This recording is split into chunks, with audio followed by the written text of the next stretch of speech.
Greetings and salutations, viewers and listeners. Welcome to episode 119 of Word Ninjas Live.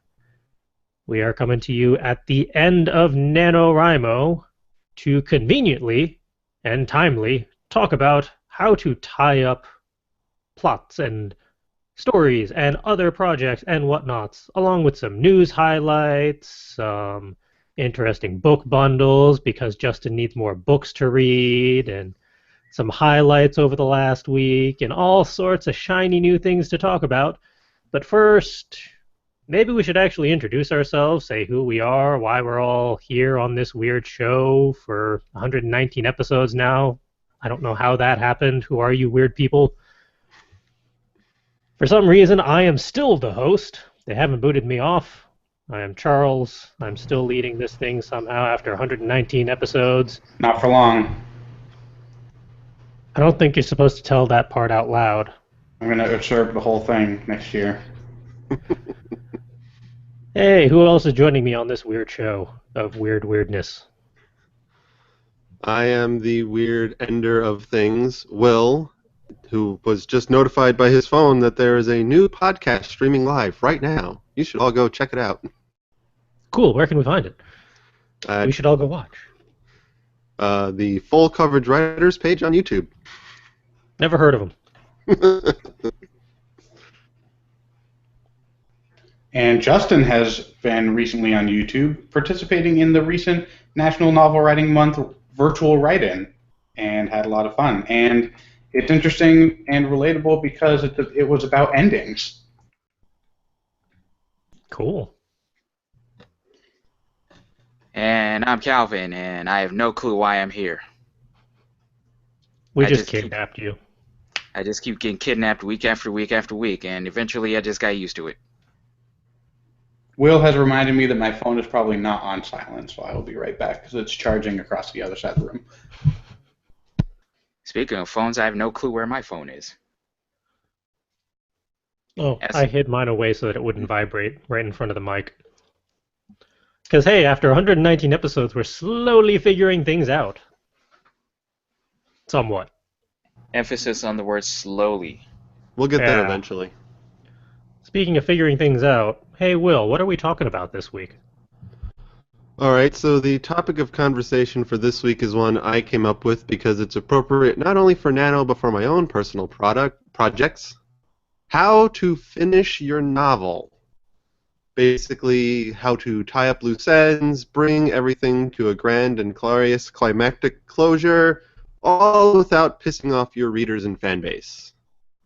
This is something important to me in particular because I am been working on finishing up My Roommate's a Stripper, finally, for about 4 years of working on it. And it's been on my mind, a lot of, am I doing this right? And other shenanigans and thoughts in my head. So I thought we should all talk about it. You mean people actually finish their stories and their plots, like, definitively?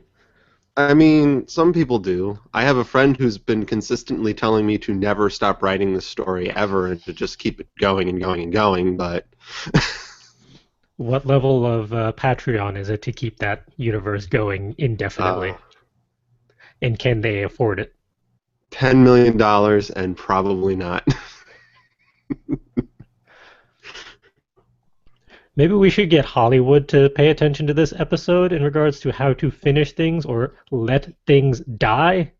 Although I think that's next week's talkie point, actually. So maybe they should just watch both episodes, considering how many reboots and sequels and sequels to sequels and reboots to sequels there are. And You'll be happy to know that Fantastic Four, the new sequel to the second reboot, is not going to happen.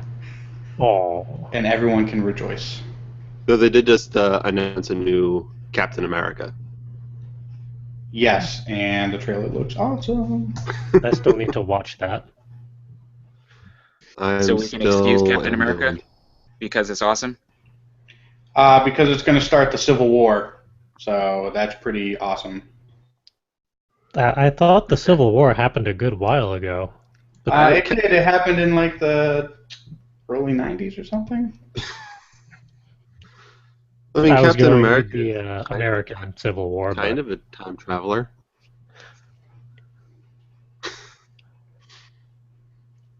Anyway, finishing your story. I will admit, getting to the final chapter and working on it has been really oddly surreal for me. I guess I've been working on it so long, a part of me thought this will never end, and I am going to be cursed with writing this story about these characters for all eternity. But I'm finally making myself conclude the story, mostly how I envisioned concluding it when I started writing it and said, this should be a long story. Because at first it was just a bunch of random notes in a notebook written during a boring class in college. So a lot of the questions I've been dealing with is, have I tied up all the loose ends that I intend to? Because sometimes a couple loose ends are okay. Sometimes. Have I come full circle and gotten the ending that I want in a timely, well-paced manner? Not just about getting to the end, but making sure it doesn't feel rushed at the end, which is hard for me to tell. And usually sometimes need third-party support on that one. And will my readers be satisfied with this ending? Those are basically the three questions that I've had in my head, as well as the realization that I've always complained about starting things is difficult, ending things is just as difficult. So it's been interesting. I think I've managed to keep track of things, considering I technically pantsed this entire novel, at least for 2/3 of it, before I was like, planning is a thing. I don't know. I'm just partly hoping. I'm writing the ending I plan to write. I did keep notes about how I wanted it to end, so I've been playing off of those, thankfully, and I think it's pretty good. It's really long. It's a lot longer than most of my other chapters, but I guess if you're going to go out big. surprised no one inserted innuendo. It's usually my job, but I can't make innuendo on my own commentary. I mean, you could. That's so passé. Insert it in post.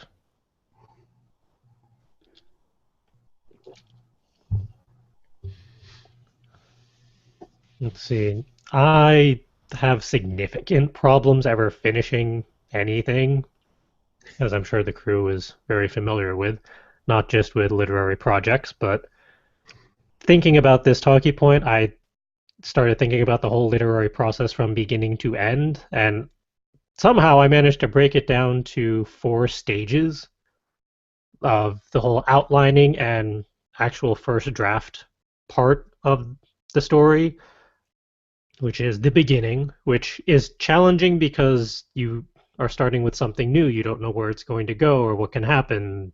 There's a lot of unknowns. Then there's the whole editing and proofing stage where you've gotten the first draft down, and now it's just time to start cleaning it up, making it what you want it to be, figuring out what doesn't work, what needs to be added. Submission and publication, where it's time to actually share it with others and make it public, which is scary. And then promotion and engagement with readers and publishers and agents and sellers and whatnot. We're mostly still at the second stage in regards to this talkie point, at least, but some of the questions that I came up with for whenever I try to write something or finish things is the story told in a way that you enjoy as the actual writer? Is it interesting and engaging to you? Because something that we've mentioned on various episodes is if you're not interested in what you're writing, it's going to show, and chances are the readers aren't going to care either. If you're passionate about what you're writing about, then it will show. And readers will appreciate it. Are there any loose ends to address, either now or in a follow-up piece? Because sequels are acceptable. New storylines are allowed. But if you're making loose ends just for the sake of loose ends, then it gets a bit silly, I feel like. And I keep switching back and forth, and then I lose my spot. what was the other one? Why did you start your story in the first place? What sparked your muse originally? I know in a lot of my larger and longer pieces, I can start losing track of why I started it in the first place because I keep revising and editing and changing and evolving it, that sometimes the heart of why it started to begin with can be lost. And it's nice when you're at the end to go back to that original spark to see either how far it's evolved since then, or is it still more or less on the mark of what you wanted it to be.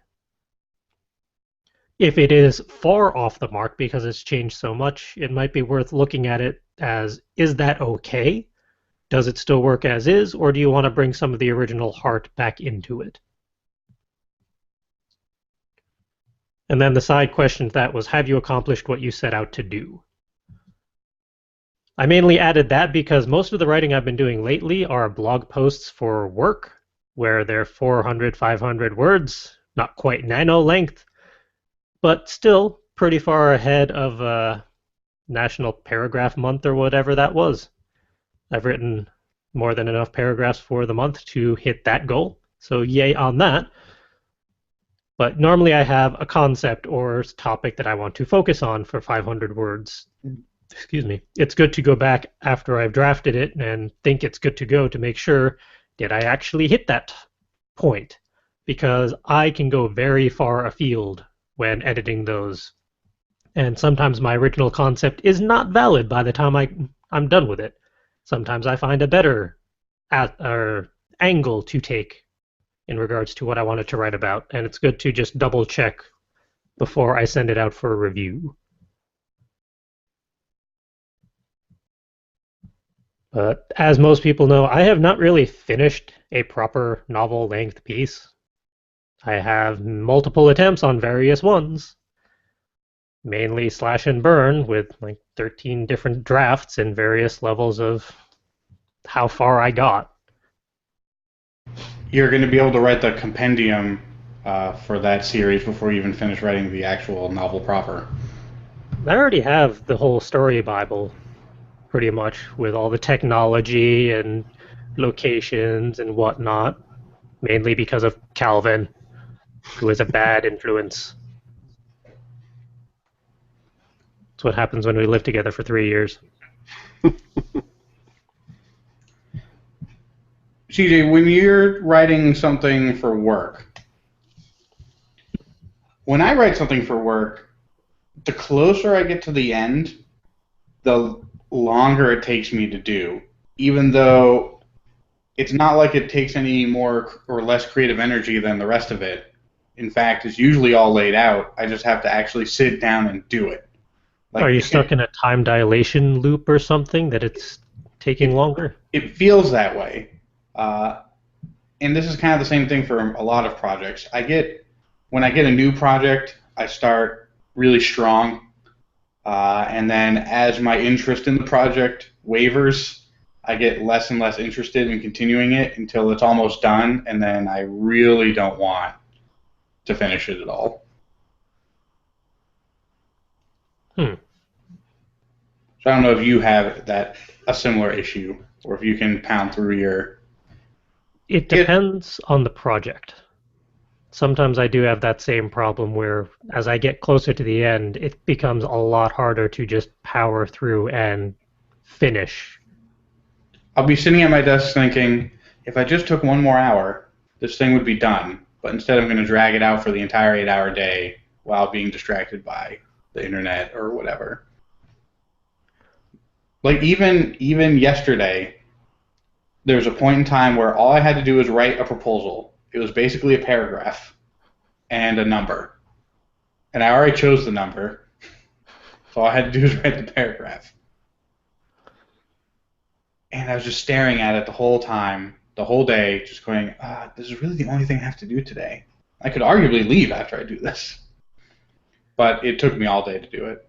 I did do other work-related things. I wasn't just sitting around doing nothing, but that one proposal, I was like, it's just a paragraph, and then I could be done, send it out, company makes money, everyone's happy. I'm actually pretty familiar with that problematic mindset, and I think for myself, it's mainly because if I do this, then what am I doing with the rest of my time? Because I don't always have other work that I can do afterwards. So sometimes with some projects, I stretch it out just so that I still have something to poke at throughout the day, rather than just do the very bottom level, zero priority, busy work that whenever there's absolutely nothing to do, then I'll do that stuff. But I know for most of those projects, it's just a matter of putting all the distractions aside, sitting down and saying, sometimes even out loud, it's going to take me this long to do it. So until X time later, this is what we're doing, nothing else, no distractions. Even if I have to bring out Write or Die in order to pull it off, then so be it. And when I actually do that, I tend not to have as much trouble in finishing it. I can actually power through, but I tend not to use that method just because then I have nothing else to play with for the day. And sometimes starting things is just as difficult, and I don't want to do that battle again, so it gets complicated. It's a never-ending battle. Yeah, it's tough to finish things. Especially, I feel like almost the easier that it is to finish, the longer it takes. Although Will would probably disagree. Well, it did take me 4 years to finish Roommate. To be fair, there was a fair amount of content to Roommate. It's true. It's over 400 pages long, I think, now. Yeah, I doubt you would have been able to put all of that together in just one nano. Probably not. Parts of it. It might not have been as long if I had actually done pre-planning and plotting instead of just writing as I went. I foresee a lot of editing once this is done. A lot of editing.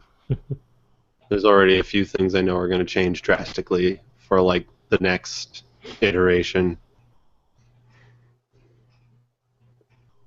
Speaking of finishing Nano, that's pretty difficult too. Yeah. Based on my track record over the last 10 years, I get a really good start, and I get ahead of the game, and then I go, oh, I'm so far ahead I don't have to write for the next couple of days. And then I don't write, and I don't write, and I don't write, and I don't write. And then suddenly I'm 10,000 words behind. And then I try to finish it up before Thanksgiving, ultimately failing, and then taking the last couple of days after Thanksgiving and just sitting at my computer like a zombie typing in nonsense just to get it done. If I ever get that far. That'll be basically how I finish this year. Let's see. So this is my 13th year as a nanoer in a row. And it's looking like it's going to be the 4th year that I do not make the nano goal. Yes, you're a little further behind than I am. Little bit this time around. I would have to sacrifice a lot over the next 5 days in order to pull out 45,000 words. It's only 10,000 words a day. At 1,000 words an hour, that's only 10 hours a day. Just crawl into a hole. No, at my peak, if I'd use just Write or Die and tune out the entire universe, I can power about 3,000 words an hour at peak speed. Stamina-wise, not so much. I can only do that for about 2 to 3 hours at best, and then I'm burnt out for the day.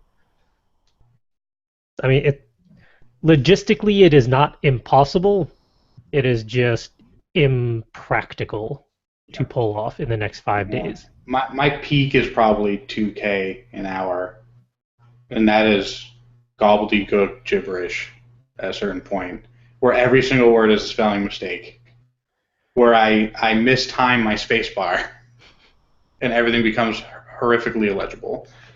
Yeah, those 45,000 words would not be good words, No. and it would not do the story justice at I'm all. not sure they would even be words. I might spell one word correctly out of the entire set an hour. course, now that means that I'll have lost 4 nanos and won 9 nanos. So next year could be a pretty big deal.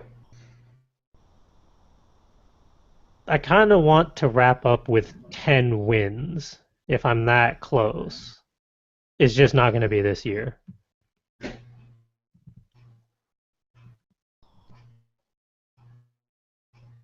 Yep, this is my 10th year doing it, and I've won 4 times, ironically enough. Including this time, which I'm going to win if it literally kills me. No dying. We didn't fill out that no dying contract yet, so I'm going to write it in retroactively. I don't think it works that way. And if it did, that's probably a bad end to that story. Speaking of ending stories. No zombies. I mean, yeah, I There's know no we can save on health insurance and all that by hiring zombies, but their productivity is pretty hit or miss. Doesn't seem worth it.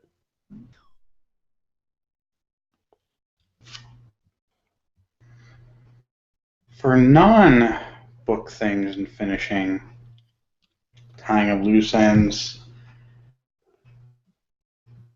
Is that the topic for next week before I talk too much on that? Or is that just projects in general next week? I already forgot. This is a great pod. The listeners are loving every minute of this. And I'm sure Will is going to have a fun time editing all that. Well, I have something to fill in the gap while you two look stuff up for next week. Calvin, how do you know when a song is over?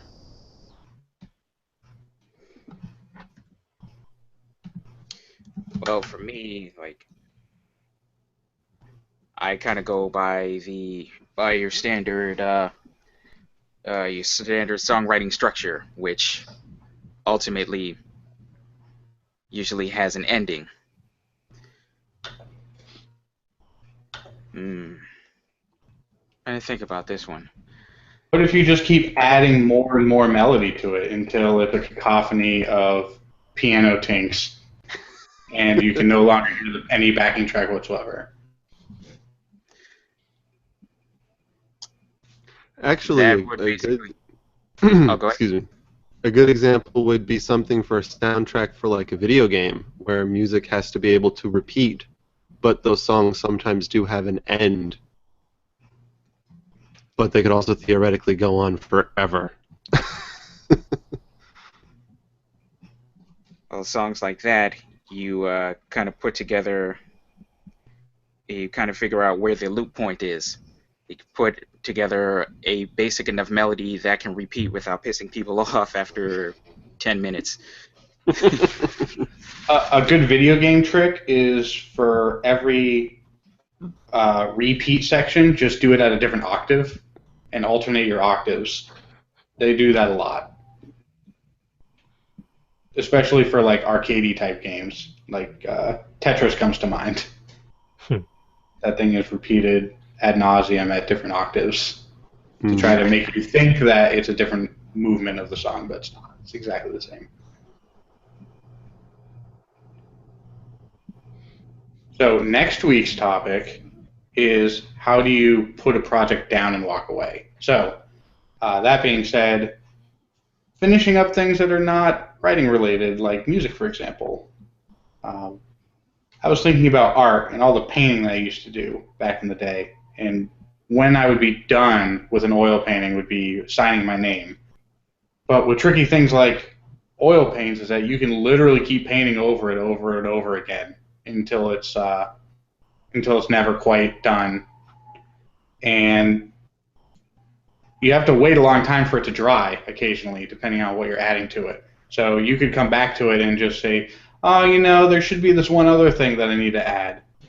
And it's a tough call when to stop that. And I'm not a professional artist by any stretch of the imagination, so I'm probably not one to speak to this. But at a certain point, you know when it's done, and it's sort of just a feel that you have. And you know if you keep adding to it, it adds a layer of complexity and noise to your piece. I Or could you add run out highlight. of paint. Well, yeah, there's that too. And then you can just be so lazy that you don't want to wash out your paint bucket again. But you could keep adding highlights and shadows until all of a sudden it looks like everything's wrapped in saran wrap and there's a bright spotlight shining on the scene. And that's no good either. Unless that's And what you're going for. and then you realize that the world isn't perfect. And what you're looking at isn't perfect. And your source material isn't perfect. And so your painting can reflect that and also not be perfect. You mean we're not perfect? I mean, I'm not going to speak for everybody here, but I'm perfect.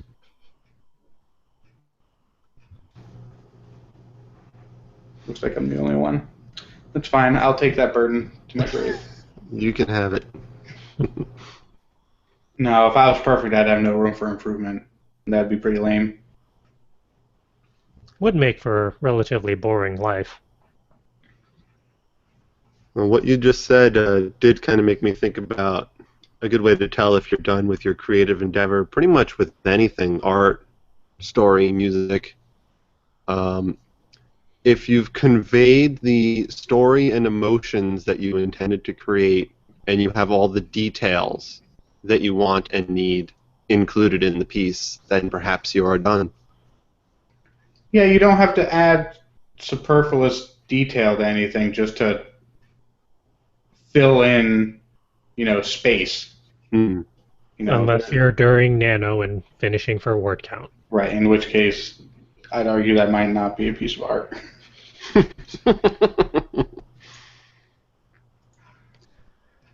One thing that we haven't really factored into any of this discussion, deadlines. Yeah.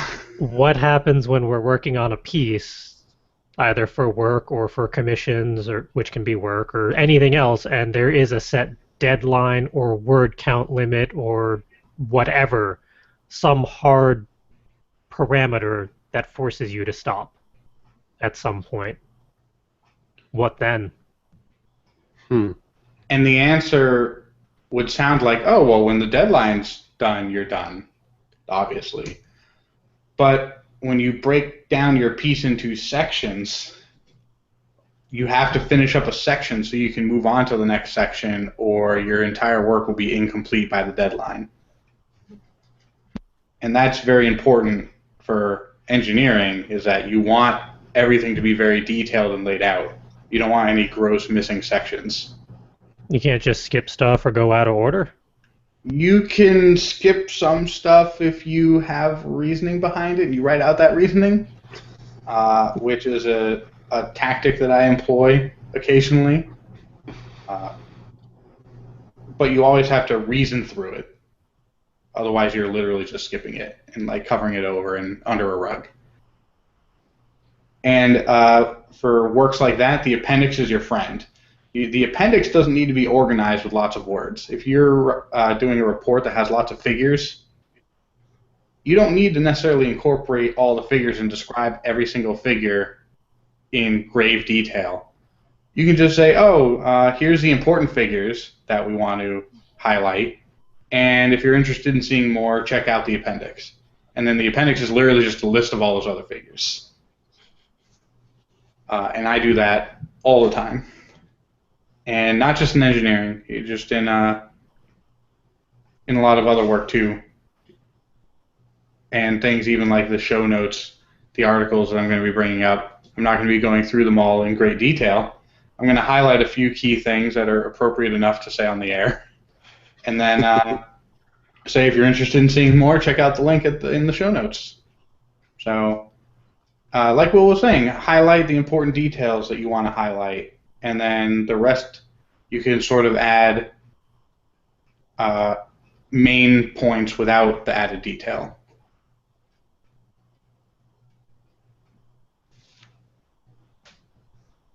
I'm kind of curious in regards to some of Calvin's work for OTP manga, because I know there were some deadlines for that. If that affected when a piece was finished or not.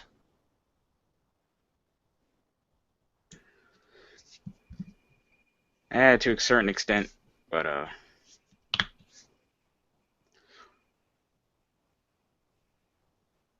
the only track that had like any kind of deadline was the opening the song that I used for the opening video, and that one was kind of jarring because I had to write that one over. I'd had a song already, and I had to do it again, like basically start from scratch, and I was really frustrated about it until another idea came, and I was able to fortunately chug along with that idea easily enough. But I don't know, I got kind of lucky on that one. With all the other tracks, I've been fortunate enough to have been able to take my time, and they've been like strong enough ideas that they've I've been able to coast through those and finish them relatively quick. So I don't know. I may not be the right person to ask about deadlines and songs. So maybe get back to me in like another 6 months when things are like really starting to roll along. After we've given you a half dozen deadlines for pieces. More or less. Oh, Remember, Calvin, you can just make one big work, and we can just cut it up into smaller pieces to use as all of our interstitials, our intro, our outro. Don't think of it all as like hundreds of requests. Think of it as one giant, complicated, very important request due at a very specific time. Did that help? No. Like I could see that going like terribly. Just basically that. Wait, you that want song all would of our be musical just stings to be derivative? like I could see that like that one piece being just like a totem pole of like worsening ideas, worsening and uninspired ideas as you get closer and closer to the top. And at the top of the totem pole, when I give up, he just says "F it." We should grab the domain uninspired muse as quickly as possible. And just post pictures of like grass growing and paint drying.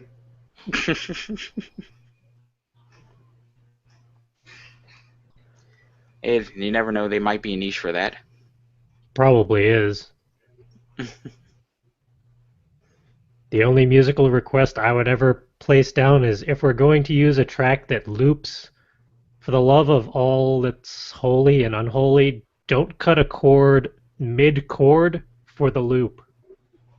Who would do that? What horrible person would think that would be a good idea? You'll find out on next week's episode of Game Break, Oh my. where it happens like 12 times because this one piece just keeps looping and cutting off like mid-chord. You can't not notice it. And it's a shame because it's a really good piece otherwise. Oh, that just sounds like bad game programming. Yeah. I'm hoping it was just a poor glitch and it wasn't intentional or anything. We can talk silly game music another time. I was going to say, speaking of finishing things, how about finishing the segment? You know when a talkie point is done. When we've derailed our derailments. You know, at this point, after our 119 episodes, that sounds about right. Well,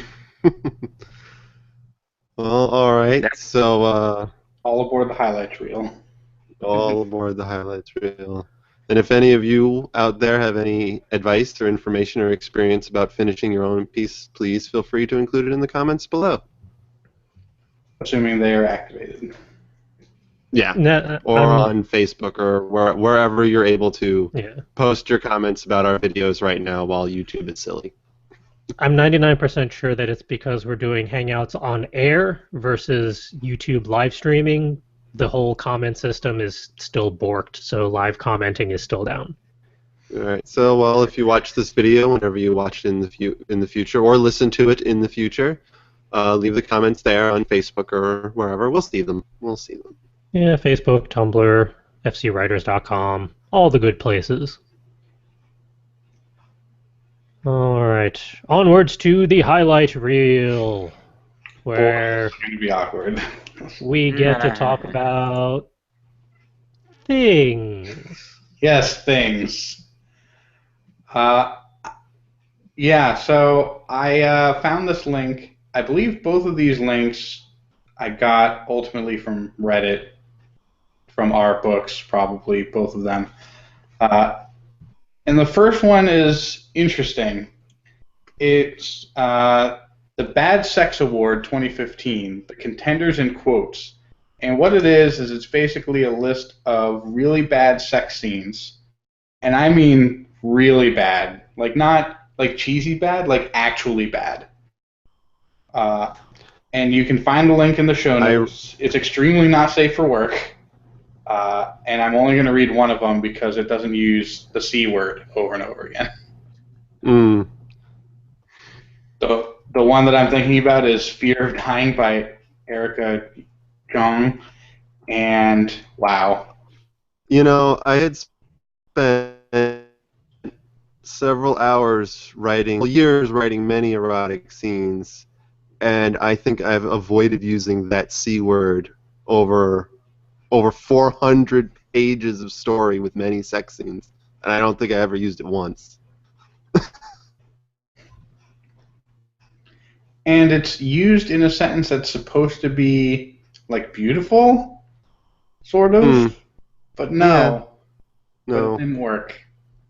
This person doesn't understand that. Also, you shouldn't be using medical terms. So this is my first time actually reading any of these, and my reaction is, what the crap? Yeah. Which one are you reading? Are you reading Fear of Dying? That's one I'm not going to read on the air. When I will read on the air is the one right after that. Oh, God. Oh, not that one. Yep. Oh. It's called Fates and Furries by Lauren Groff. Furies. Furies? Oh, thank God. Furries has 2 R's. Furries. Yeah. Oh, okay. Believe me, I know. Fates and Furies. My apologies. Although a slash fic of this could be Fates and Furries, and you wouldn't have to change much. Especially, well, we'll get to it. Gallons. That's all I'll say for now. Okay. So, people laughing may have to mute their mics. The party was loud. She pulled him back on the sandy tar paper, and he was looking up at her, face in the glow. And she lifted her skirt and moved the crotch of her underwear aside. And Lotto, who was always ready, who was ready at the most abstract imaginings of a girl, footprints of a sandpiper like a crotch, gallons of milk-evoking boobs, was not ready at this oh-so-abrupt beginning. It didn't matter. Gwenny shoved him in, though she was dry. He shut his eyes and thought of mangoes, split papayas, fruits, tart, and sweet and dripping with juice, and then it was off, and he groaned and his whole body turned sweet. The end. My God. So much wrong with every word. Like, we're gonna break this down a little bit. The first leading sentence, lots of commas and misplaced and misused hyphens and asides. It's half the paragraph is one sentence. Yes, and it is unnecessary. I feel like there's got to be some context for this scene that we're missing because it's taken out of whatever scene it's in.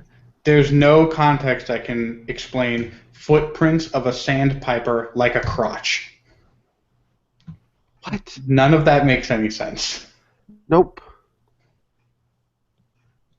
At least gallons of milk evoking boobs technically make sense, although it's not sexy in any way, shape, or form. No. And I've seen in writing people thinking of sweet fruits as sort of a way to not talk about the fact that they're having sex.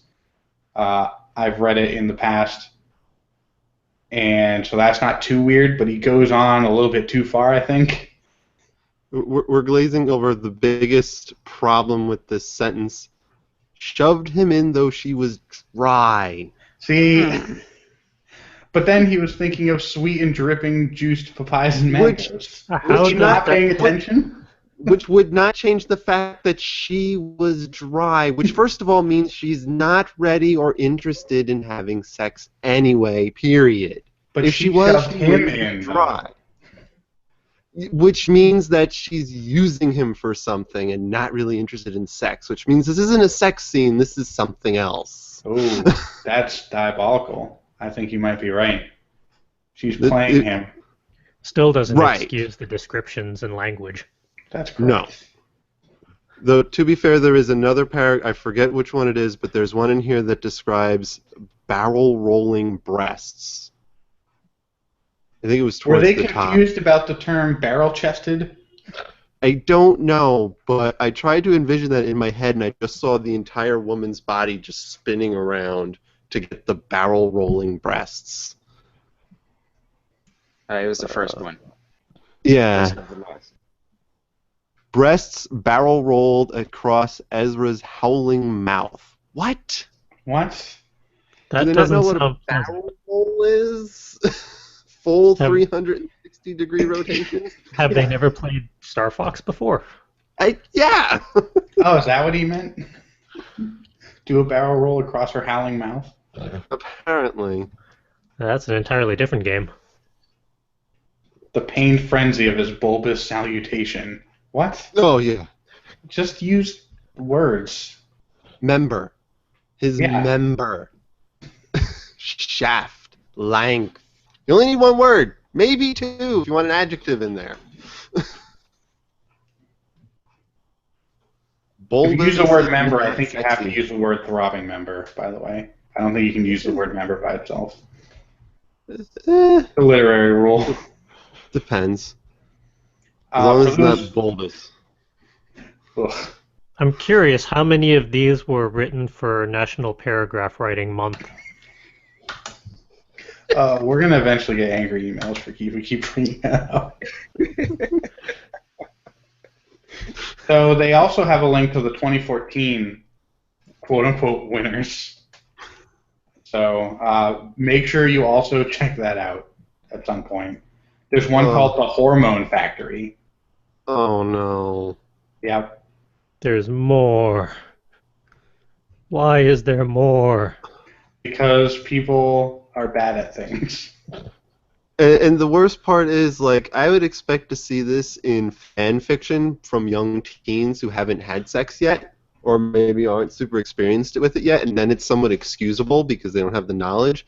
These are published novels by adult people.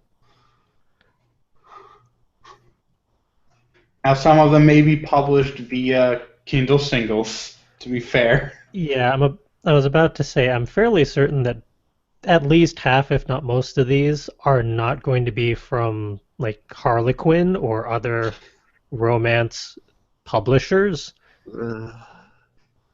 Just I, reading these, I felt like all my hard work trying to elevate this genre of writing is just not... It's not worth it. I know, it's like I tried so hard in my stories to elevate it so that it's not tripe. And then there's all this tripe. And admittedly, when I'm not screen sharing, there are a couple of words on here I want to look up because I have never heard them before. Oh, cute, adorable CJ. I mean, I could ask on air and recording as to what some of these words mean, but I'm not sure we want that on recording. Oh my god, if you click to the titles in this article, they're not links to the books. They're links of large, extensive articles about the book. Quirky. Oh my God, there's one from The Guardian, and it talks about this book in several paragraphs. Oh, this is going to be a rabbit hole I'm going to have to go down even further at some point. I'll report back next week on my findings. But for now, moving on. I was just going to wrap it up with, I can only imagine the imagery they tried to evoke with twitching fairy penguin. Wait, what? Dog stood at the top of the tune above. What? What does that even have to? So that's after the so-called sex scene. Yes. So that immediately after the so-called sex scene, we have someone who's just had sex looking up to see a large dog standing above blood-jagged drool clutching a twitching fairy penguin. That conveys a lot of romantic, sensual, yeah. I can only imagine what that story is actually about. I can't and won't. Moving on. Hey, what else are we talking about this week? We're talking about movies versus books, the endless debate. And by endless, I mean immediately ending as anyone brings it up and says the book is better than the movie. So I've got an article in the show notes from 538 that goes over comparing Goodreads books scores to IMDb movie scores. And they actually scale it, because if you've noticed anything about Goodreads, they tend to rate books awfully high. It would be very difficult to find a rating below 3.0 on Goodreads, because it's a self-selecting group of books that are somewhat good, and the people that are going to rate those books are going to rate them good, generally. So this person took some time and scaled. And what's not that interesting is the list of books that are better than movies. I would say that probably accounts for all books and all movies for the most part. So I'm not going to dwell on that. But what is interesting is the top 10 list of films that are actually better than the movie, according to this metric. And I have not seen a lot of these, and some of them I've heard of and know that I need to watch them. So that sort of gives me a hint that, oh, maybe these are really that good. And if they're based on a book, then there's some source material that they're working on. I will say that Mr. Holmes I've seen advertised recently, and it stars Sir Ian McKellen as Sherlock Holmes, so you know it's got to be good. Nice. Although it looks more like the Goodreads book might be just that bad, because even the Metacritic score only gave that a 67. Yeah. I'll take that all with a grain of salt. I'm just going to read up from 10 to 1, and we can all chip in if we've seen the movie. There Will Be Blood is an excellent movie, one of my favorites, and that has a Metacritic score of 92 versus a Goodreads rating of 3.7. And I'm not going to dwell on the Goodreads rating for this list because they're all pretty much around between 3 and 3.7. And if there's anything that strays far from that, I'll let you guys know. Doctor Strangelove, which is a timeless classic, it still holds up to this day. I've seen it very recently. For a reason. Yes. It's got a Metacritic score of 96. Now, the movie Taking Lives, I've never heard of this movie, and I think I know why, because it has a Metacritic score of 38. Ouch. But the Goodreads rating is 2.8. And like I said, good luck finding anything below a 3, because if it's below a 3, it must be really bad. The Graduate, which I have not seen yet, but has been a part of the American culture and zeitgeist for a while now, and a lot of people know the story of The Graduate and what goes on. And it didn't get stellar Metacritic score, although it's ended up growing popular later. It's got a score of 77. Sideways, which I had not seen yet, 94. Mr. Holmes, which we were talking about earlier, has only a score of 67, but the book only had a score of 3.2. And this is the one that I found weird. Scent of a Woman only has a score of 59 on Metacritic. I've seen that movie, and I didn't think it was that bad. Not 59 bad, maybe not 98 good. I don't know if any of you have seen that. I feel like I have at some point, but I can't remember for the life of me. I mean, you could argue that nothing really happens in the movie, so maybe that's why it got a bad score. Number 3 rolling in Metropolis, which is a movie that has been on my list of movies I have to see for a very long time. I feel like my nostalgia glasses say it's still a good movie, but it's been a long while since I've watched it. I don't know how it's held up. I may do like a marathon and watch like Metropolis, and then watch Blade Runner, which I haven't seen since I was 8, so that may be a little different. Apocalypse Now, which I shockingly haven't seen, even though I like war movies, so you would think I would have seen that by now. That has a score of 90. And by the way, Metropolis has a score of 98. And topping out the list at number 1 is Up in the Air, which has a Metacritic score of 83 and a Goodreads rating of 2.9. I haven't heard of that one at all. Oh, that came out... I don't remember a lot about that book. But I have heard of it. I just haven't seen it yet. And the article goes over a lot of these movies and what made them good and what made them bad. And then you can always see, I'll just pick out a couple of the list for films that were worse than the movie. Some obvious ones like Ender's Game, which that was going to be a literally impossible task of making that movie better than the book. Well, I agree with that one. I still enjoyed the movie as a movie. But I am in a very small minority. The Three Musketeers, which the 2011 Three Musketeers. That's why. Okay. I was going to say, Three Musketeers, how dare you? That's a very good movie. Oh. And a good book.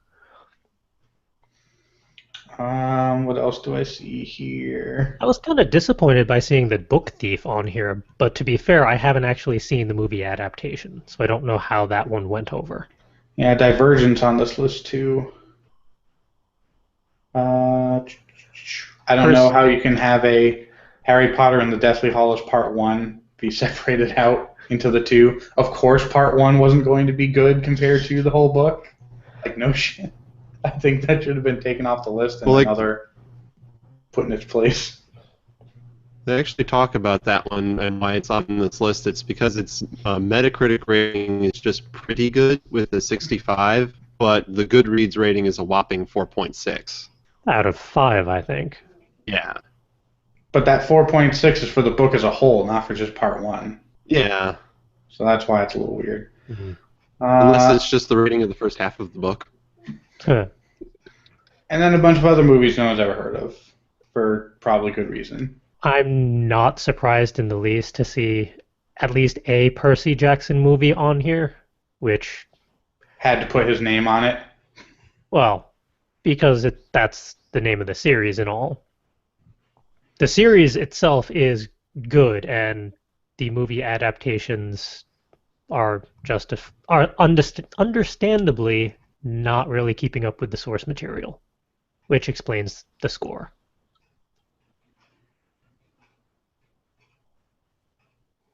One of the highest movies on this list, 62, The Help, which I thought I heard was actually a decent movie.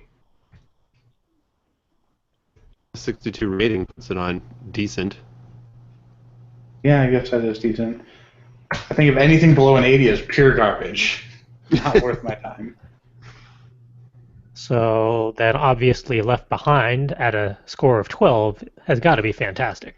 I'm sure it's amazing and it's the best. And I also think that the Goodreads score is probably inflated a lot based on the self-selecting audience that books like that tend to generate. Not knocking those people, but they are a self-selecting audience. If that's the movie based off of like the 12-book series from a decade or so ago, then... Yep. But they already did a movie of that. Yes, they did. But this is a different one. Huh.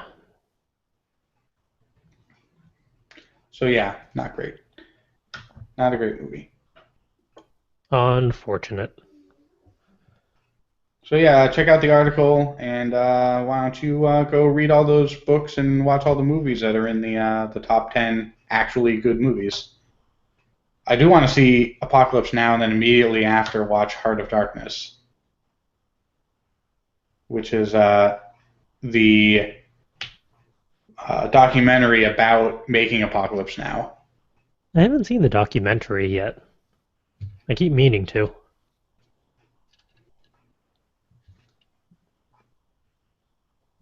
Alright, shall we move on? I believe so. Onwards to ebooks. So Justin has something to read over the holidays.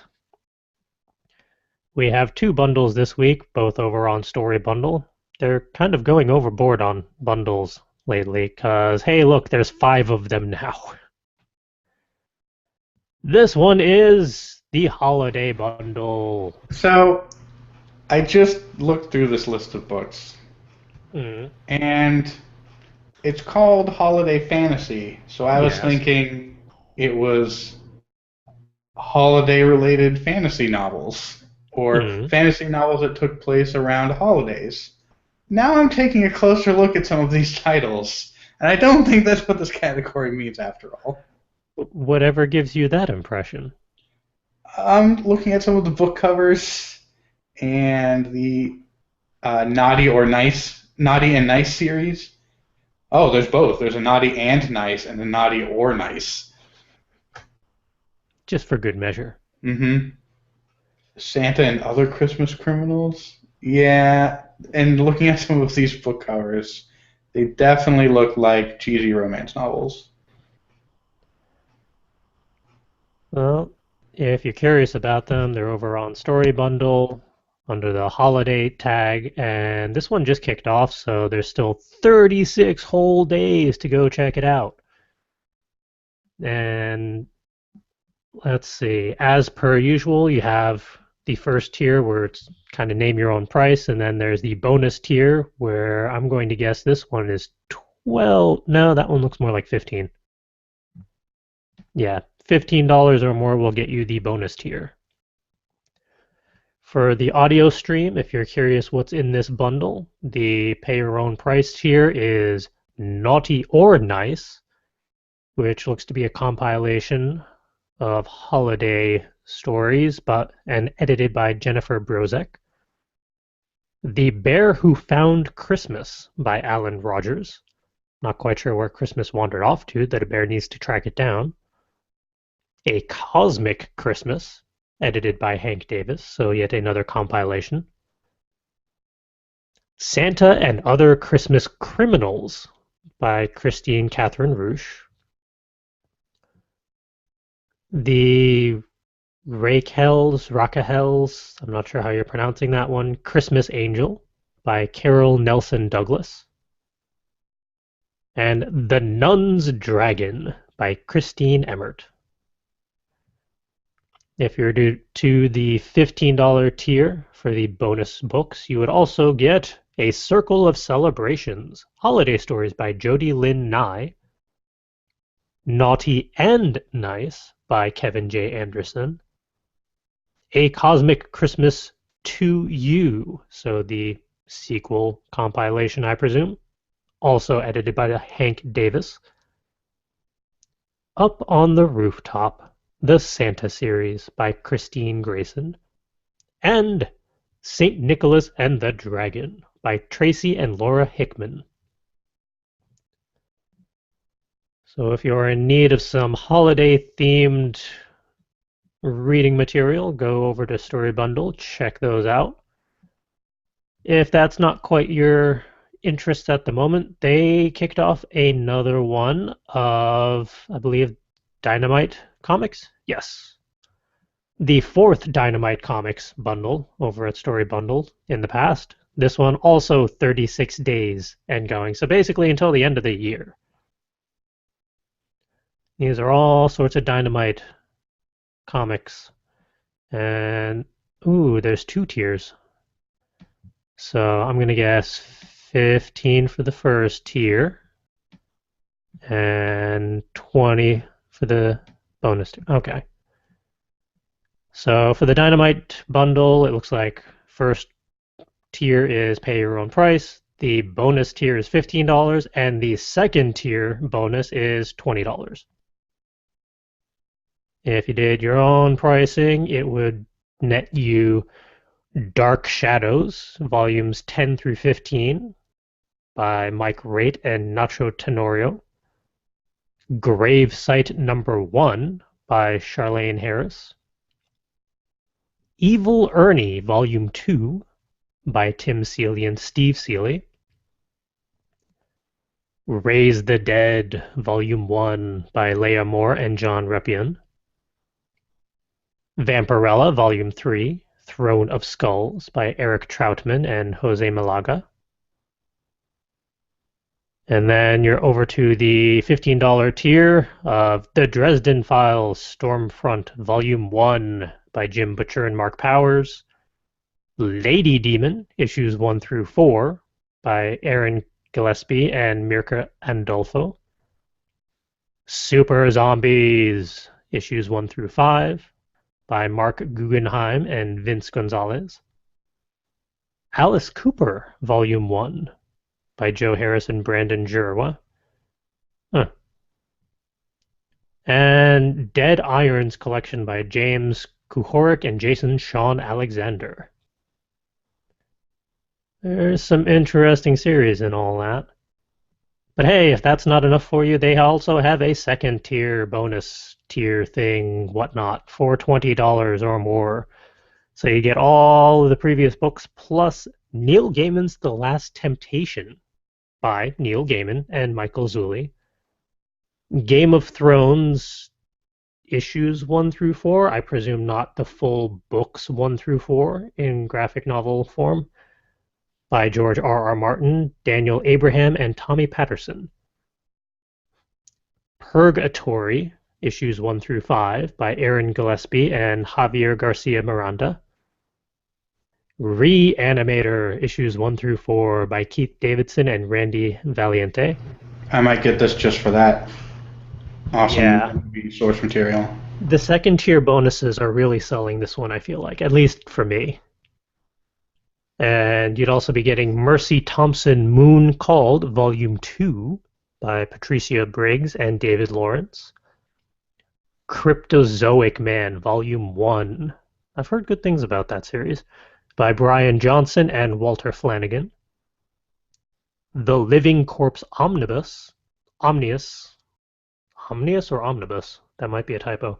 Volume 1 by Ken Hazier and Buzz Hasson. And rounding it out, Fear Nothing by Dean Koontz. And both of those bundles are for the rest of this year. So you have until the end of 2015 to go check them out, along with the other 3 bundles. Sci-Fi Spectrum, which you have 8 days going. Historical Fiction is rounding out in about a day as of this recording. And NaNoWriMo Writing Tools, which is also until the end of the year. All sorts of goodies. So, CJ, I think it's a play on words. That's why it's ominous. It's ominous. Oh, wait. Actually, no. It's not. It's also not a play on words. Never mind. What now? The omnibus ominous thing. It's written as Omnius in that, but on the book cover itself it says Omnibus, so I think it was just an unfortunate typo. Oh, okay. Because Omnius is something in the Dune universe, but I don't think that's related. I forgot about that. And the only other link on the highlights for this week, because I thought it was entertaining and relevant, was the song Alice's Restaurant. So I thought I was the only one who knew about this and had this as a yearly tradition of listening to this whole thing. Nope, it's part of my tradition too growing up. Same here. Wow. No Christmas music until after Alice's Restaurant is played. Yep. For those not necessarily familiar with the 18-minute song Alice's Restaurant, it is almost, I feel like, an album within itself by Arlo Guthrie. back from 1967. And it focuses all about the fun that can be had on Thanksgiving Day, which makes it appropriate for today since Thanksgiving is tomorrow. And you can check it out over on YouTube easily enough, just searching for Alice's Restaurant. And there's actually a movie version of it as well, which is a little longer than just the 18 minutes. And I'm pretty sure you can find that online as well for free, should you so choose to go check it out. Is the original 1967 recording, is that also live? 'Cause the one I always hear every year is a live recording. I believe this one is live. I believe there was background laughter and Okay, good. whatnot. Because that adds to it. Yeah. I don't know if I'd be able to listen to all 18 minutes without the background laughter, ironically. And it is linked in the show notes for this episode, should you go check it out that way. Yes, if that's not your yearly Thanksgiving tradition, make it your yearly Thanksgiving tradition. Or if you just have no idea what the heck we're talking about and you want to check it out for yourself. Yes, also do that. All right. That is all of the highlights for this week. So I'm going to take myself off the screen share and not push the red hang-up button like I almost did. I almost did. You know what I almost did? I almost closed the tab because I was looking at your screen share, and I almost closed the tab thinking it was YouTube, but it was actually Google Hangouts. That would have ended badly. Yeah, 2 people leaving suddenly. Especially the host. We know how that ends up. Yes. So before we accidentally end this episode early, hey, let's go to the Productivity and Inspiration Station, talk about some stuff we've done over the past week.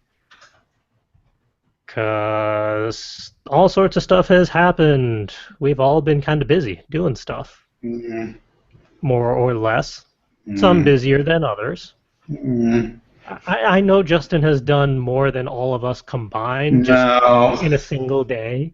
No. But I know for myself, I survived an interview, the first one I've had in I don't even know how long, and I'm still pushing forward on Operation New Adventure, trying to figure out other possibilities and logistics.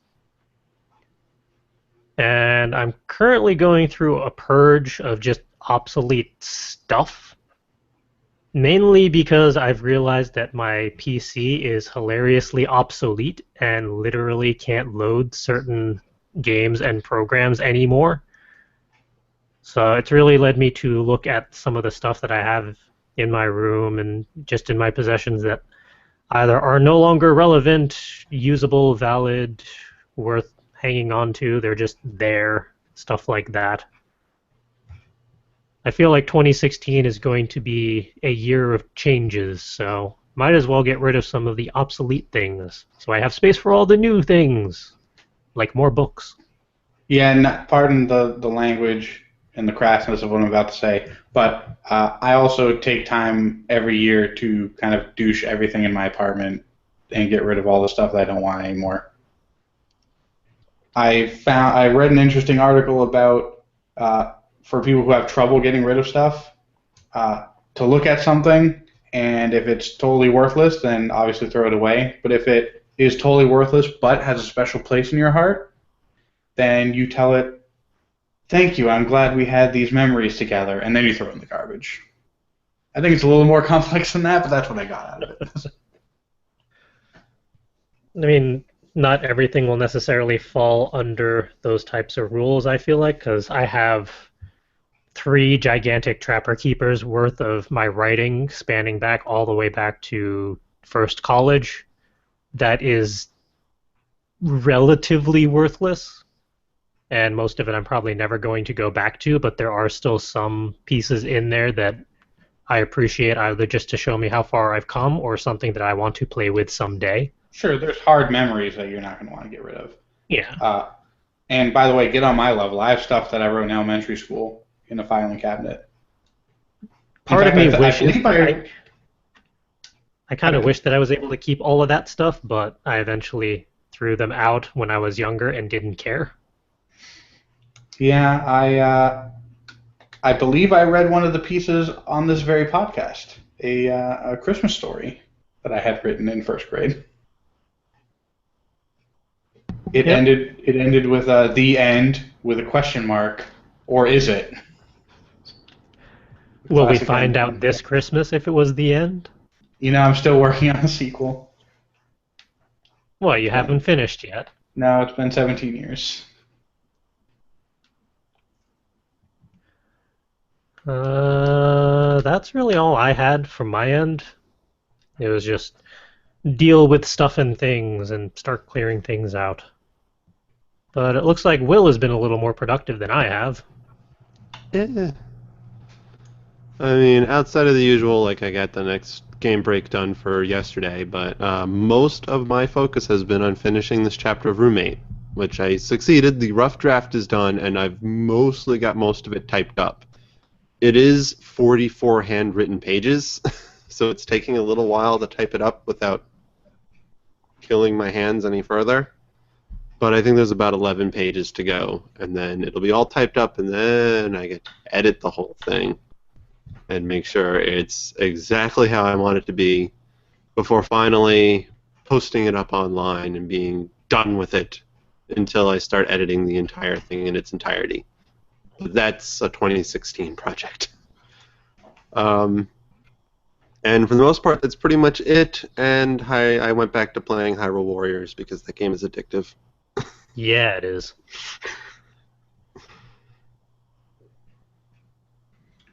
Me, on the other hand, I spend the entire weekend and most of the time spanning between last podcast and this podcast working on my Nano novel. And I'm up to a whopping 30K with 5 days left to go. Which is 25,000 more words than what I have. So I took the day off today to work on the novel, and that is how I got to 30K. So I have to write it basically 5,000 words a day for the next 5 days. Not And in infeasible. between that, yeah, it's doable. That's in between Thanksgiving and a wedding that I have to go to on Saturday. But that I don't have to leave until like 3 o'clock, so I have all morning to write on Saturday. So that's not as bad as I thought it was going to be. And that's literally it. That's all I've been doing. I've been more active on Twitter and posting more on that, but that's about it. Nice. And what sort of crazy shenanigans has Calvin been up to? So there's been quite a few interesting things that have been going on as of late. I think I mentioned last week that I had a road test that I was going to be taking, and I was scared as hell to take it.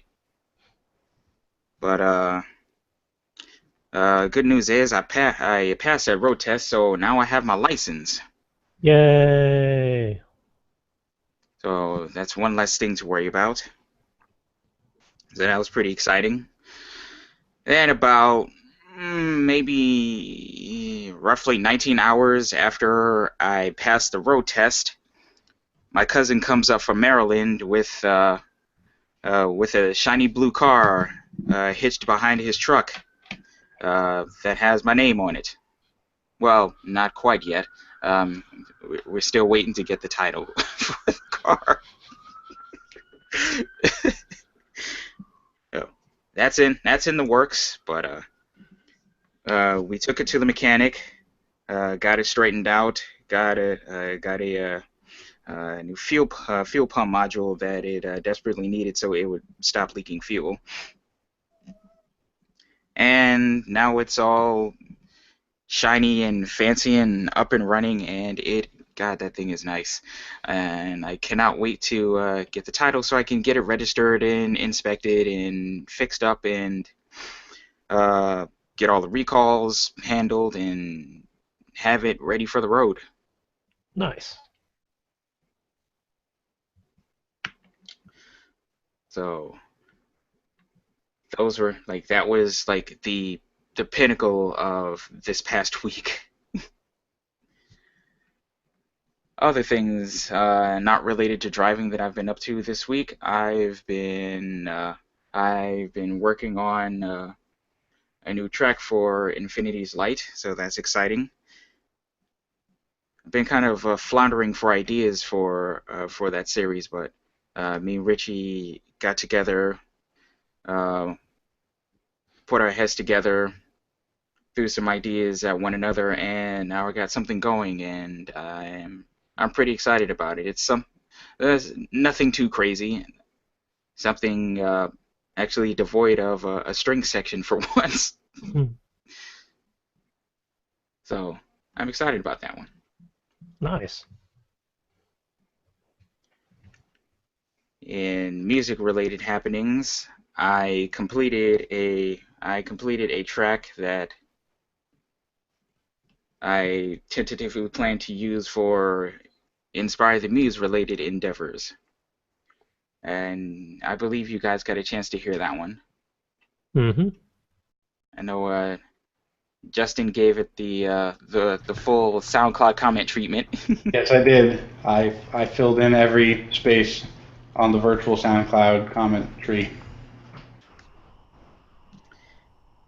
And I actually did appreciate that because like, feedback of that level is for tracks is very rare for me. So that kind of feedback, I definitely did appreciate that. So thank you. And it was all earnest. And That makes it even better. uncensored. That too. I wasn't talking about that opening part, but yes.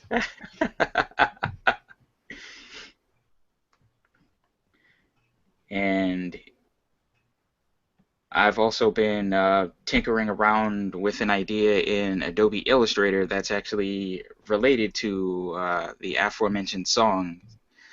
And I'll be bugging you guys about it in a future date. I'm guessing not tomorrow because we'll all be comatose from turkey or whatever Family food of shenanigans. choice that we prefer, as well as family shenanigans and anything else that we get into. So I'll probably throw that up on Skype sometime this weekend. All right. I look forward to it. Excellent. And lastly, to top everything off from this week, I That was mine, sorry. okay. I moved that away so it wouldn't trigger the damn mic, too.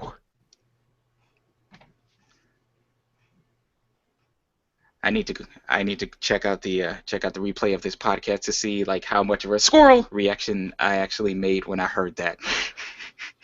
Impressive enough that I had to comment. But anyway, last week I informed my organization that we were switching email services to Gmail because security and lack of headaches. I'd say about 60% of my coworkers actually got the message and heeded the message. And because of that, the migration process was nowhere even close to being a complete clusterfuck, and so that made me very happy. I did get quite a few Calvin, I can't check my emails. What's going on? Did you read the email from last week?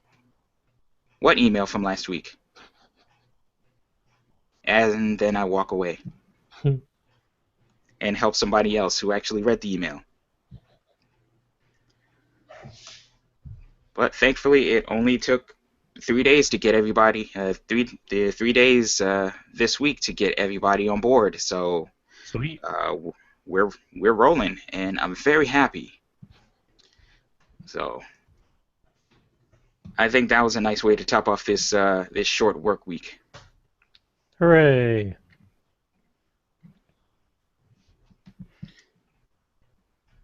And that does it for me. Very, very action-packed week for me.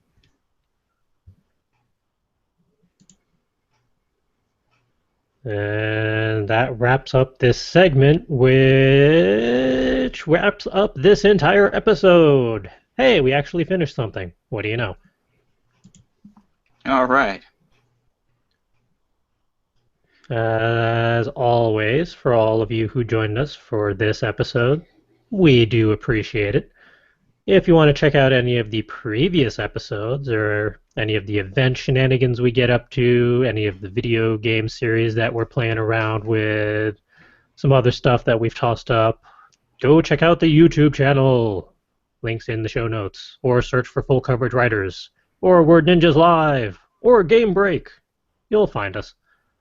We have all sorts of stuff up there for you to enjoy over your long weekend when you're done with food and all the family has scattered and you have time to just watch stuff or listen to things. We're here for you, or at least retroactively, since all that stuff is already done and posted.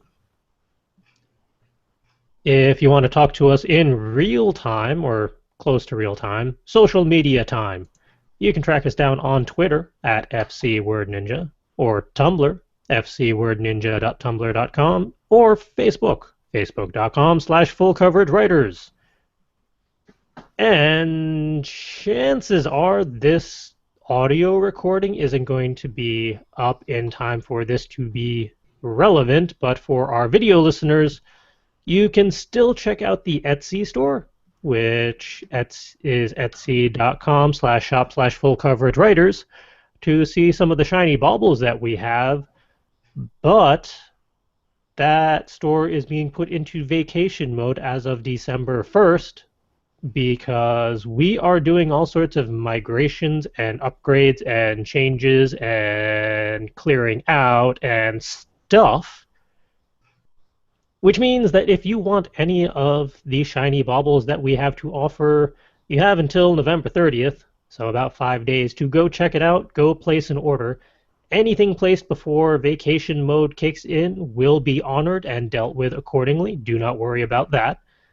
But as of December, we are slowly shifting into hibernation mode for various aspects so that we can focus on all sorts of launches for the new year. And with that, I don't know, if you want to talk to me, I'm not sure how you're going to manage that because I'm running around like a headless turkey for probably the rest of the year at this rate. Your best bet is still my personal Tumblr, fancypantswolf.tumblr.com. Where can people track down the rest of you? You can usually find me, Will, at my personal Tumblr page at darkhom.tumblr.com. It's spelled DARKHOM for those who are curious.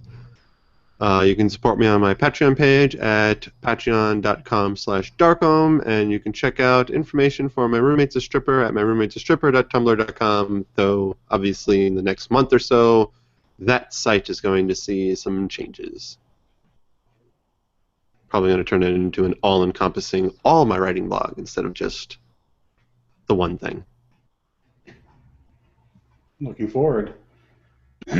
You can find me, Justin, at mechanicaljustin.com, and you can also follow me on Tumblr using that same link. And you can find me on Twitter, and I've been using Twitter quite frequently, especially during this Nano season, but I'll probably be tweeting stuff that isn't Nano-related very shortly in the next week or so. And you can find me at MJOnTap. And also you can find me on Twitch at mechanicaljustin as well. And you can find me, Calvin, on Twitter and Instagram at CCWII. And maybe if you're lucky, you could catch me reblogging various steampunk posts on Tumblr at instacal.tumblr.com. And hey, with that, that's a show, that's an episode, that's all we've got for you for this week, for this month, for Nano itself in 2015. Come back next Wednesday where we are talking about when to actually put a piece aside and just walk away, when to let it collect some dust, let it percolate, give it some time, give it some space. Speaking of space, we'll see you in 7 days, presuming everyone survives Thanksgiving. Have a good long weekend, everyone. Go have some fun. Go have some food. See ya. Enjoy Write lots of more- turkey. And write more words. Nano ain't over yet. Get back to writing.